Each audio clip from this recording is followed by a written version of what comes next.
Saya pun ingin mengemukakan beberapa bantahan, antara lain bantahan Pancasila adalah satu agama, katanya, agama baru. Nauzubillah. Syaitonir rajim. Bukan. Pancasila bukan agama baru.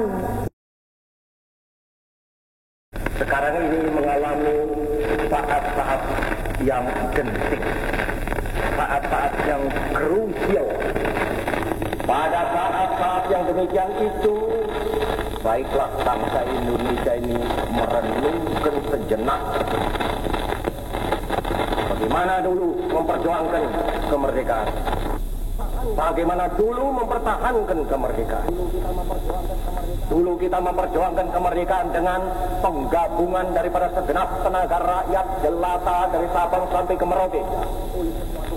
Tidak oleh sesuatu kekuatan saja, tetapi kita gabungkan seluruh kekuatan kita, baik kaum buruh maupun kaum tani, maupun kaum nelayan, maupun kaum pegawai, maupun kaum pemuda, maupun kaum pemudi, maupun alim ulama, maupun segala golongan-golongan yang ada di Indonesia ini, kita gabungkan di dalam satu barisan yang maha syakti berdasarkan atas Pancasila itu. Dan kita pertahankan negara proklamasi yang digempur kembali atau hendak digempur kembali oleh imperialisme dengan sukses, dengan Pancasila pula, dengan gabungan mutlak daripada segenap tenaga revolusioner. Marilah kita renungkan hal itu, saudara-saudara. Mempertahankan dengan persatuan, memperjuangkan dengan persatuan, mempertahankan dengan Pancasila, memperjuangkan dengan Pancasila. Marilah, saudara-saudara.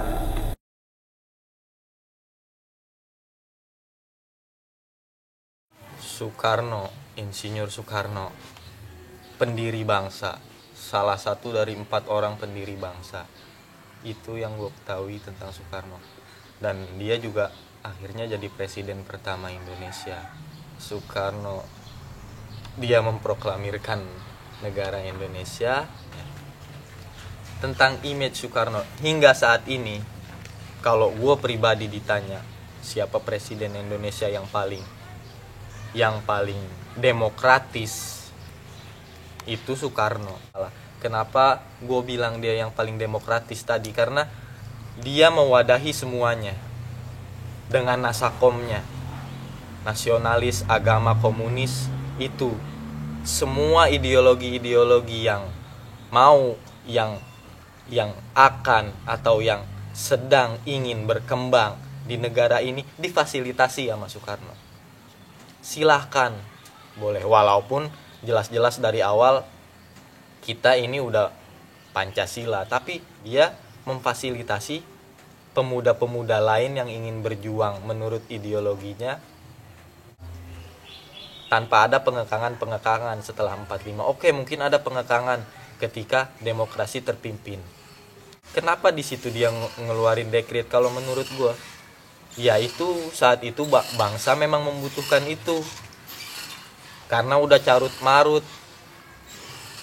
Karena udah semakin ekstrim benturan-benturan yang terjadi terhadap ideologi-ideologi yang ada di negara ini, terutama antara komunis dan mereka-mereka yang membawa ideologi agama, dan lebih beruncing lagi ketika itu benturan antara Masyumi yang mewakili agama dan PKI yang mewakili ideologi komunis. Ya mungkin di situ akhirnya yang jadi dia bumerang buat dia ketika awalnya membebaskan semua ideologi berkembang, lalu tiba-tiba mengeluarkan dekret dengan demokrasi terpimpinnya, akhirnya menjadi dua sisi yang bertolak belakang. Itu di dalam negara ini ya, ketika politik luar negerinya yang bebas aktif. Lihat sendirilah gerakan non-blok atas inisiatifnya siapa? Salah satunya Bung Karno. Dari gerakan non-blok itu banyak negara-negara yang akhirnya bisa mendeklarasikan kemerdekaannya. dan itu luar biasa untuk Indonesia yang baru berdiri dengan pemimpinnya yang baru membentuk dasar-dasar bernegara, tetapi di politik luar negeri udah berhasil mengadakan suatu blok yang dinamakan gerakan non-blok. Itu keren. Itu pelajaran pertama dari Soekarno, bahwa berideologi itu harus, dan silahkan menggali ideologi-ideologi yang memang kita yakini itu untuk diperjuangkan, bukan dengan pengekangan-pengekangan. Image itu yang harusnya diterapkan sama pemuda-pemuda. Yang kedua, ketika demokrasi terpimpin, pelajaran yang gue ambil dari Soekarno adalah bagaimanapun juga pemimpin itu harus tegas, jangan pelin-pelan.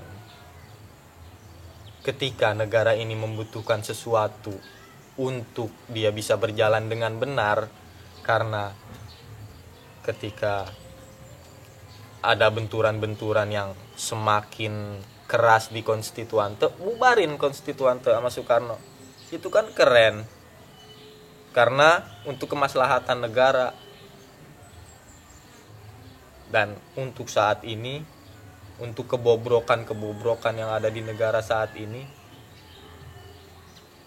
coba kembali kita pelajarin apa-apa yang udah dibuat, apa-apa cita-cita pendiri negara kita.